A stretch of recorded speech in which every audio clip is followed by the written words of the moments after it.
سورہ یوسف کا ترجمہ اور تفسیر ہم لوگ دیکھ رہے ہیں۔ کل کی 2 آیتیں بیان ہوئی تھی جس میں اللہ تبارک و تعالی نے یہ بیان کیا تھا کہ اللہ نے اس قرآن کو عربی میں اتارا ہے، عربی زبان میں اتارا ہے، اس لیے اتارا ہے تاکہ تم سمجھ سکو۔ اور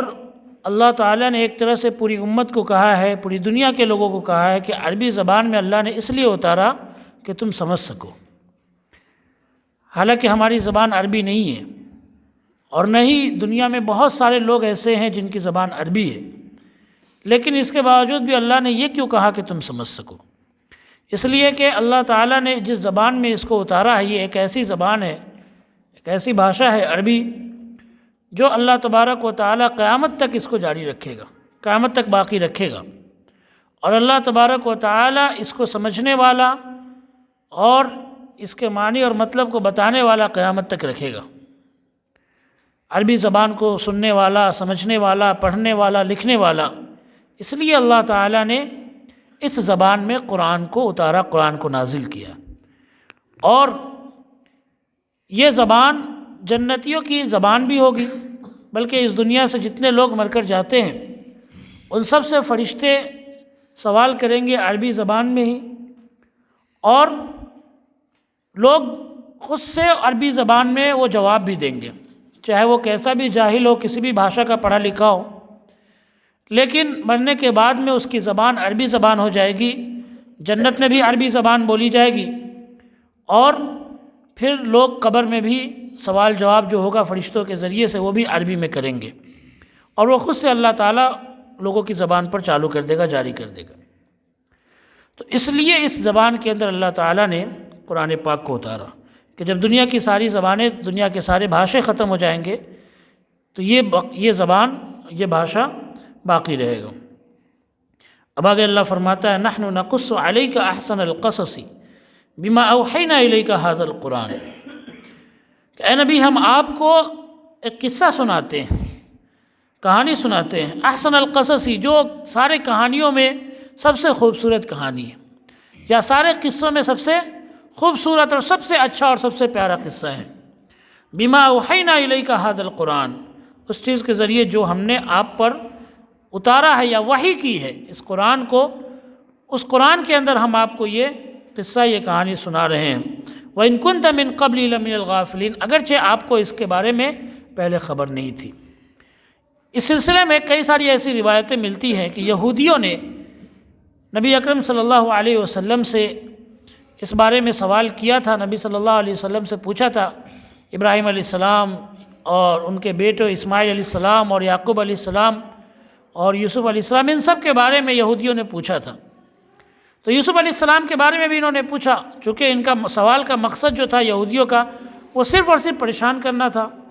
یا پھر آزمانا تھا، اس لیے وہ سوال پوچھا کرتے تھے۔ ان کے دل میں تو پہلے سے تھا کہ وہ ایمان لائیں گے نہیں، لیکن بس یہ ایک ایسی سوال کیا کرتے تھے، ان کے سوال کا مقصد یہ نہیں تھا کہ اگر حق بات معلوم ہوگی تو ہم ایمان لائیں گے، یہ ایسا نہیں کرتے تھے، جیسا کہ بہت سارے لوگ آج کے زمانے میں بھی ہے جو مزے لینے کے لیے سوال کرتے ہیں، حالانکہ ان کی کوئی ایسی نیت نہیں ہوتی ہے کہ اگر ان کو حق معلوم ہو جائے تو وہ کیا کریں گے، ایمان لائیں گے، اس کو مانیں گے نہیں، لیکن بس مولوی دکھا یا کوئی پڑھا لکھا آدمی دکھا تو بس ایک مزے لینے کے لیے سوال کر لیا، پوچھ لیا۔ یہ ایسے لوگ بھی آج کے دور کے اندر، اور یہ بہت ہی غلط ہے اور یہودیوں اور عیسائیوں والا طریقہ ہے۔ تو فرمایا اللہ تعالیٰ نے کہ ہم آپ کو اس قرآن کے ذریعے سے ایک کہانی، ایک قصہ سنا رہے ہیں۔ اللہ تعالیٰ نے ان یہودیوں کے سوال کے جواب میں اس پورے قصے کو اتارا تھا یوسف علیہ السلام کے، اور فرمایا اللہ نے کہ وَإِن كُنْتَ مِن قَبْلِ لَمِنَ الْغَافِلِينَ، حالانکہ آپ کو اس کے بارے میں اس سے پہلے خبر نہیں تھی، معلوم نہیں تھا اس کے بارے میں، اللہ تعالیٰ نے ہی یہ بات بتائی۔ ایک اور بات کہی جاتی ہے کہ یہ سورت اللہ تبارک و تعالیٰ نے اس وقت اتاری جبکہ غم کا جو سال تھا، جس سال نبی صلی اللہ علیہ وسلم کی پیاری بیوی حضرت خدیجہ رضی اللہ تعالی عنہ اور نبی صلی اللہ علیہ وسلم کے پیارے چچا ابو طالب دونوں ایک ہی سال چلے گئے تھے، تو اس سال کو غم کا سال کہا جاتا ہے۔ اسی سال اللہ تبارک و تعالیٰ نے یوسف علیہ السلام کے بارے میں یہ سورہ نازل کی، یہ سورہ اتاری، تاکہ اللہ کے رسول صلی اللہ علیہ وسلم کو تسلی دے کہ آپ کو جس طرح سے سارے لوگ اکیلے چھوڑ کر چلے گئے، یوسف کو بھی اکیلا چھوڑ کر ان کے بھائی چلے گئے تھے، اور یوسف کو بھی تکلیفیں دی گئی، پریشانیاں، کیسی کیسی مصیبتوں سے گزرنا پڑا، لیکن آخر میں اللہ تبارک و تعالیٰ نے حق کو جیت دی، حق کو فتح عطا فرمایا، اور یوسف علیہ السلام کو اللہ تعالیٰ نے بادشاہ بنایا۔ تو اس میں بھی اللہ کے رسول صلی اللہ علیہ وسلم کے لیے ایک تسلی ہے کہ یہ تکلیفیں یا مصیبتیں ایک دن خبر آئے گی، اور اللہ تبارک و تعالیٰ آپ کا نام کیا ہے سب سے اوپر رکھے گا۔ تو یہ تسلی کے طور پر بھی اللہ تبارک و تعالیٰ نے یہ صورت اتاری تھی نبی صلی اللہ علیہ وسلم پر، یہ صورت نازل کی تھی۔ تو فرمایا اللہ تعالیٰ نے کہ وَإِن كُنتَ مِن قَبْلِ لَمِنَ الْغَافِلِينَ۔ اب یہ واقعہ شروع ہوتا ہے، اِذْ قَالَ يُوسُفُ لِأَبِيهِ، کہ یہ واقعہ اس وقت سے شروع ہوتا ہے جب یوسف علیہ السلام نے اپنے باپ سے کہا، یا ابتی، اے میرے والد، اے میرے ابو، انی رأیت 11 کوكبا، میں نے 11 ستارے کو دیکھا ہے، والشمس والقمر، اور سورج اور چاند کو دیکھا ہے، رأیتہم لی ساجدین، میں نے دیکھا ان کو کہ یہ مجھے کیا کر رہے ہیں، سجدہ کر رہے ہیں، یہ سب کے سب مجھے سجدہ کر رہے ہیں۔ یہ واقعہ اللہ تبارک و تعالیٰ نے یہاں سے شروع کیا ہے۔ اس سے پہلے آپ کو معلوم ہے یوسف علیہ السلام یعقوب علیہ السلام کے بیٹے ہیں، یعقوب علیہ السلام اسحاق علیہ السلام کے بیٹے ہیں، اور اسحاق علیہ السلام ابراہیم علیہ السلام کے بیٹے ہیں۔ تو اللہ تبارک و تعالیٰ نے یوسف علیہ السلام سے اچھا نسب کسی کو عطا نہیں فرمایا۔ ان کے ابو جو تھے یہ بھی نبی، ان کے دادا یہ بھی نبی، ان کے پردادا یہ بھی نبی ہے نا، اور پھر ان کے ابو کے چچا اسماعیل علیہ السلام وہ بھی نبی، پھر اور بھی ان کے رشتے میں لوط علیہ السلام جو حضرت ابراہیم علیہ السلام کے بھتیجے تھے، یوسف علیہ السلام کے دادا لگیں گے چچیرے، تو یہ بھی نبی۔ تو سب سے اچھا بڑا اعلیٰ نسب اللہ تبارک و تعالیٰ نے یوسف علیہ السلام کو عطا فرمایا تھا، اور بہت عزت والا نسب اللہ تعالیٰ نے یوسف علیہ السلام کو عطا فرمایا تھا۔ تو یوسف علیہ السلام جو ہے یہ ان کو اللہ تبارک و تعالیٰ نے بہت خوبصورت بنایا تھا، اور ایسا کہا جاتا ہے کہ دنیا کی آدھی خوبصورتی اللہ تبارک و تعالیٰ نے یوسف علیہ السلام کو دی تھی، اور اللہ تبارک و تعالیٰ نے جنتیوں کے لیے بھی یہ نصیب فرمایا ہے۔ اللہ کے رسول صلی اللہ علیہ وسلم فرمایا کہ ہر جنتی کو یوسف علیہ السلام کی اتنی خوبصورتی دی جائے گی، ان کو یوسف علیہ السلام کی اتنی خوبصورتی عطا کی جائے گی۔ تو انہوں نے یوسف علیہ السلام نے اپنے بچپنے میں ایک خواب دیکھا، ایک سپنا دیکھا۔ کیا دیکھا؟ کہ وہ 11 ستاروں کو اور سورج اور چاند کو دیکھ رہے ہیں کہ وہ مجھے سجدہ کر رہے ہیں۔ خواب کے بارے میں پہلے ایک بات سمجھ لیجئے کہ خواب کیا ہے۔ خواب کئی طرح کے ہوتے ہیں۔ ہم جب کسی چیز کو اپنے دماغ میں بیٹھا لیتے ہیں، کسی چیز کے بارے میں زیادہ سوچنے لگتے ہیں، یا کوئی چیز دیکھتے ہیں ہمیں وہ چیز پسند آ جاتی ہے، اچھی لگتی ہے، تو پھر اس چیز کو ہم خواب میں دیکھتے ہیں۔ کسی چیز کے بارے میں زیادہ باتیں کر رہے ہیں یا زیادہ چل رہا ہے ماحول میں، نیوز میں، ان سب چیزوں میں دیکھتے ہیں، تو ہمارے خیال کی وجہ سے بھی ہمارے دماغ پر اثر پڑتا ہے، اور سونے کی حالت میں ہم ایسی چیزیں دیکھ لیتے ہیں۔ الٹی سیدھی ہوتی ہے لیکن ملتی جلتی ہوتی ہے کچھ نہ کچھ، اگرچہ بے ترتیب ہوتی ہے، کوئی مطلب نہیں ہوتا، تو اس خواب کا کوئی مطلب نہیں ہوتا ہے۔ کچھ خواب ایسے ہوتے ہیں جو سچے ہوتے ہیں، اور کچھ خواب ایسے ہوتے ہیں جو بہت ہی برے ہوتے ہیں۔ جب انسان بہت ہی بھیانک، بہت ہی ڈراؤنا خواب دیکھتا ہے، بہت ہی ڈراؤنا سپنا دیکھتا ہے اپنے نیند میں جب سوتا ہے تو، اور بہت سارے لوگ آج کے وقت میں تو خاص طور سے بہت سارے لوگ شکایتیں کرتے ہیں کہ میں ایسی چیزیں دیکھتا ہوں، ایسی چیزیں دیکھتا ہوں۔ تو ایک بات آپ سمجھ لیجئے کہ اچھا خواب وہی دیکھتا ہے جو اچھے عمل کرتا ہے، جس کے عمل نیک ہوتے ہیں۔ جو نیک صالح ہوگا وہی آدمی اچھا خواب دیکھے گا۔ نبی صلی اللہ علیہ وسلم کے بارے میں فرمایا، اللہ کے رسول صلی اللہ علیہ وسلم نے فرمایا خود کہ جس نے مجھے خواب میں دیکھا حقیقت میں اس نے مجھے ہی دیکھا، اس لیے کہ شیطان میری صورت نہیں اپنا سکتا، شیطان میری شکل میں نہیں آ سکتا۔ اور اگر کوئی آگے کہے کہ میں محمد رسول اللہ ہوں تو یہ مان لینا چاہیے کہ وہ اللہ کے رسول صلی اللہ علیہ وسلم ہی ہے، اس لیے کہ شیطان اللہ کے رسول صلی اللہ علیہ وسلم کی شکل اپنا نہیں سکتا ہے۔ لیکن یہ کب نصیب ہوگی؟ جب انسان خوب درود پڑھے، جب انسان خوب کیا ہے اچھے اعمال کرے، نبی صلی اللہ علیہ وسلم کی چھوٹی چھوٹی سنتوں پر خوب چلنے والا ہوں۔ اور شاید ہی آج کے زمانے میں ایسے کوئی لوگ ہو، خوش نصیب لوگ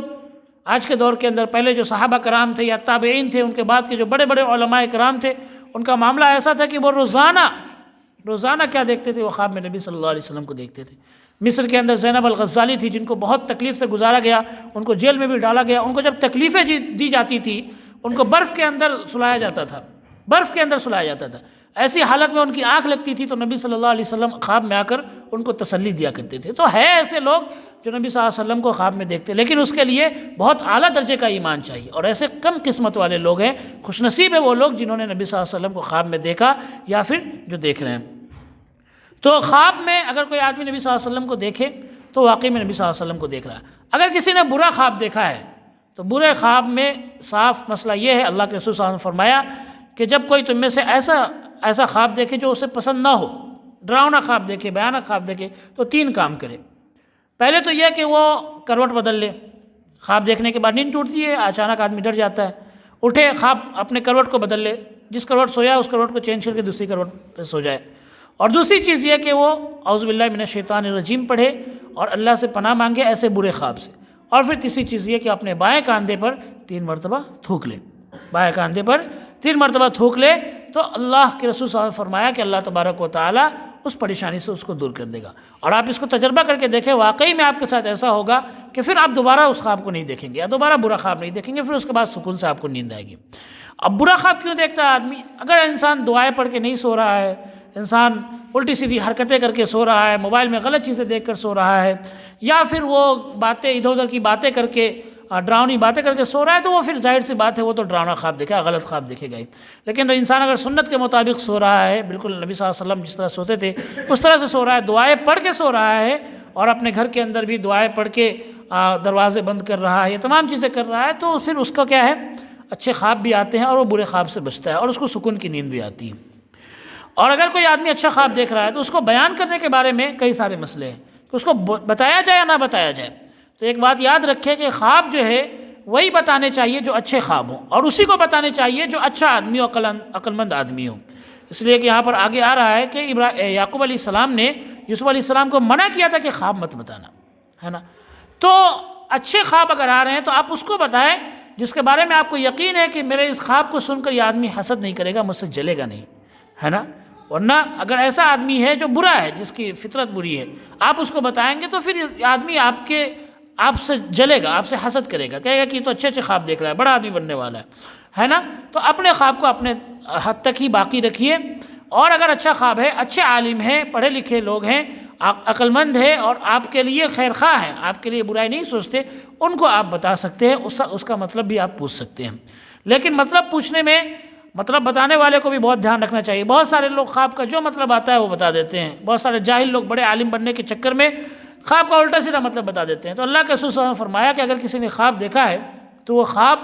جس طرح پرندے کے، چڑیے کے پیر میں کنکری ہوتی ہے اس طرح ہوتی ہے، جب وہ بتا دیتا ہے تو وہ گر جاتا ہے، وہ کنکری گر جاتی ہے، اور اگر نہیں بتاتا تو اسی طرح رہتا ہے، وہ کنکری اسی طرح پیر میں رہتی ہے نا۔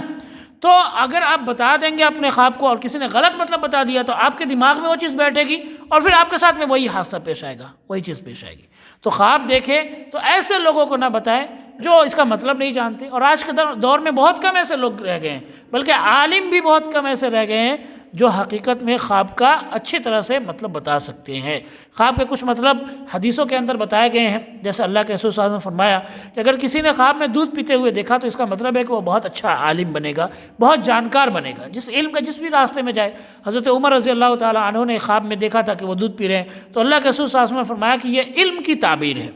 یعنی اس کا مطلب یہ ہے کہ تم بہت علم والے بنو گے۔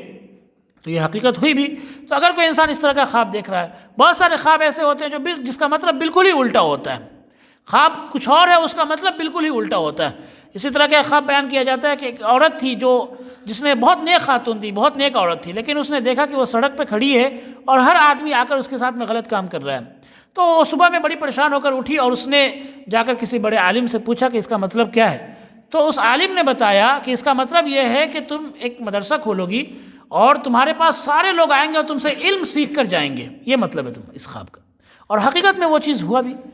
تو کہنے کا یہ مطلب ہے کہ خواب جو ہے کبھی کبھی بالکل ہی الٹا ہوتا ہے، اس لیے آپ ایسے لوگوں کو اپنا خواب نہ بتائیں جن کو اس کا مطلب نہ پتہ ہے، اور وہ غلط مطلب بتا دیں گے، پھر آپ اس کو اپنے دماغ میں بٹھا لیں گے۔ اور اگر غلط خواب دیکھتے ہیں، آپ کوئی ڈراؤنا خواب دیکھتے ہیں، تو اس کی وجہ سے پریشان ہونے کی ضرورت نہیں ہے، وہ کام کرے جو میں نے آپ کو بتایا۔ بہت سارے لوگ اپنے بچوں کے بارے میں خواب میں دیکھ لیتے ہیں کہ ان کے ساتھ میں یہ حادثہ ہو گیا، یہ ہو گیا، اس کو دماغ میں بیٹھانا نہیں چاہیے۔ فوراً ہی آپ وہ کام کریں جو میں نے ابھی آپ کو بتایا ہے، اعوذ باللہ من الشیطان الرجیم، تھوک پھینکے، کروٹ بدل لے اور بالکل اس سکون کے ساتھ میں سو جائے، اور یہ اطمینان رکھے کہ اللہ تبارک و تعالیٰ آپ کے ساتھ میں غلط نہیں کرے گا۔ اگر آپ یہ یقین اپنے دل میں بٹھا لیں گے کہ میرے ساتھ تو برا ہونے ہی والا ہے، تو پھر وہ ہو جائے گا، اس لیے کہ اللہ نے فرمایا ہے انا عند ظن عبدی بھی، کہ بندہ میرے ساتھ میں جیسا گمان کرتا ہے میں اس کے ساتھ میں ویسا ہی معاملہ کرتا ہوں۔ اللہ تبارک و تعالیٰ سے دعا ہے کہ اللہ ہم سب کو کہنے سننے سے زیادہ عمل کرنے کی توفیق عطا فرمائے۔ وآخر دعوانا الحمد للہ رب العالمین وما علینا الا البلاغ۔